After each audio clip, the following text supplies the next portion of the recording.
Hello दोस्तों, कैसे हैं आप सभी लोग। आप सभी का स्वागत करता हूं फिर से अपने चैनल नॉलेज बाई जी पर।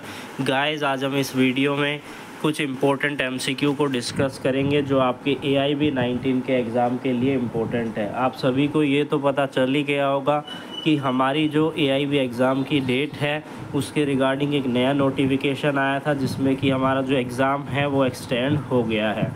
तो गाइस, स्टार्ट करते हैं कि सबसे पहला क्वेश्चन क्या कह रहा है कि CRPC का प्रिलिमिनरी पर्पस क्या है।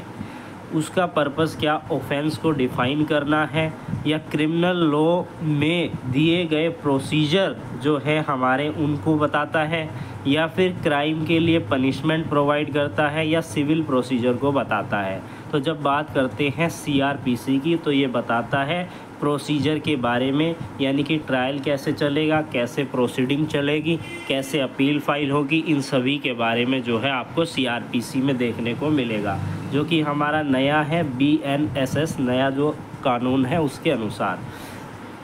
बात करते हैं अगले क्वेश्चन के बारे में कि CRPC के सेक्शन 154 के अनुसार FIR रजिस्टर्ड करने के लिए पुलिस को क्या चीज़ ज़रूरी होती है। इन सभी ऑप्शंस में से क्या मजिस्ट्रेट का ऑर्डर या फिर रिटन कंप्लेंट या फिर वर्बल कंप्लेंट या फिर कॉग्निजेबल ऑफेंस के संबंध में कोई भी इंफॉर्मेशन, यानी कि जो संज्ञेय अपराध है उसकी जानकारी मिलती है। तो यहाँ पर 154 CRPC में FIR रजिस्टर्ड की जाती है पुलिस ऑफिसर के द्वारा।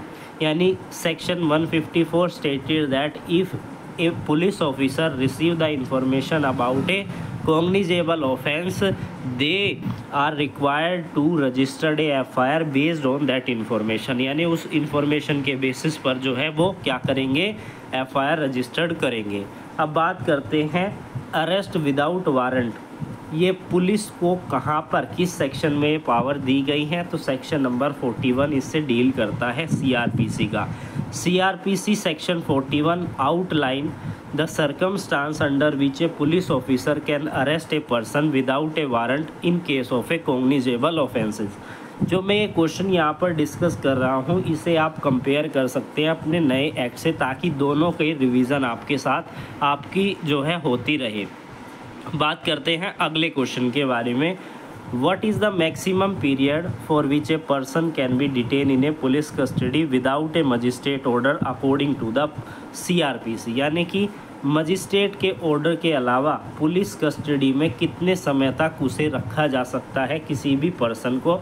24 घंटे, 48 घंटे, 72 घंटे और 96 घंटे। तो 48 घंटे तक मैक्सिमम है। क्या ये सही जवाब है? जब हम पढ़ते हैं सेक्शन 57 CRPC को तो वह बताता है 24 घंटे के अंदर प्रोड्यूस करना होता है मजिस्ट्रेट को, एक्सक्लूडिंग ट्रैवलिंग टाइम और making the maximum period of 48 hour. Maximum period 48 hour है और 24 घंटे के अंदर मजिस्ट्रेट के सामने प्रेजेंट करना होता है।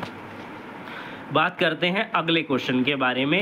विच of the following section allow a magistrate to conduct a preliminary inquiry before committing an accused of a trial. यानी कि ट्रायल चलाने से पहले प्रिलिमिनरी इंक्वायरी जो है मजिस्ट्रेट जो है कंडक्ट करेगा।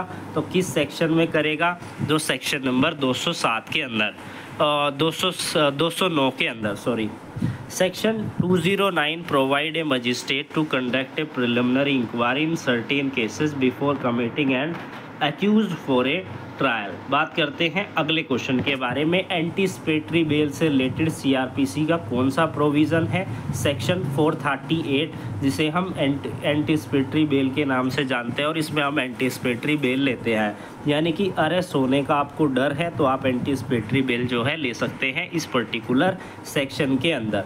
Section 438 provide for anticipatory bail allowing a person to seek a bail in anticipation of an arrest, यानी कि अरेस्ट से बचने के लिए।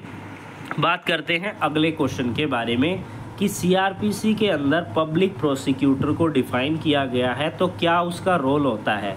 क्या एक्यूज को वो डिफेंड करता है? क्रिमिनल केस में स्टेट की तरफ से रिप्रेजेंट होता है? विक्टिम की लीगल एड प्रोवाइड करता है, विक्टिम जो होते हैं, जो पीड़ित होते हैं, या फिर सिविल प्रोसीजर को कंडक्ट करवाता है? तो क्रिमिनल केस के अंदर जो स्टेट की तरफ से रिप्रेजेंट करता है उसे पब्लिक प्रोसिक्यूटर जो है हम कहते हैं। बात करते हैं अगले क्वेश्चन के बारे में कि विटनेस का एग्जामिनेशन ट्रायल के अंदर किस सेक्शन में अलाउ किया जाता है। Section number 273।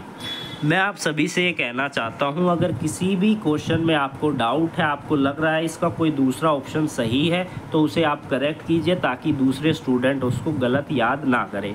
Section 273 stated that all evidence shall be taken in presence of a accuse and witness should be examine in an open court. बात करते हैं अगले क्वेश्चन के बारे में, कौन सा प्रोविज़न है जो कंपाउंड करता है ऑफेंसेस को सीआरपीसी में।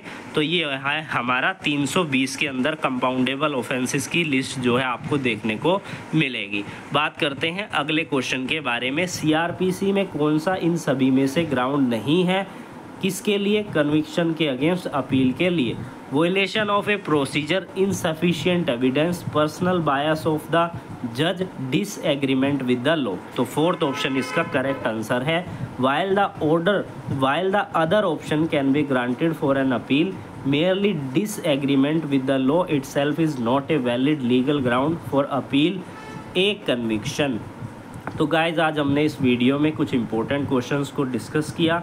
अगर आपको वीडियो अच्छी लगती है तो तुरंत लाइक बटन पर क्लिक कीजिए और इसी तरीके की कंटिन्यू वीडियो देखने के लिए चैनल को सब्सक्राइब कर लीजिए।